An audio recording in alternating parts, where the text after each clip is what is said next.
आज तो हम पढ़ाएंगे तुम्हें, आज तो हम तुमको पढ़ाएंगे, आज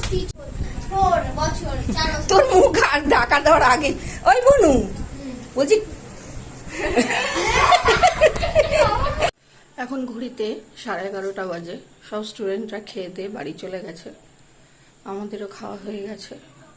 খুব টায়ার্ড আজকে, ড্রেস ফ্রেস চেঞ্জ করে নিয়েছি, এবার আমিও ঘুমাতে যাব। তো টাটা, গুড নাইট। আজকের ব্লগটা এখানে শেষ করছি।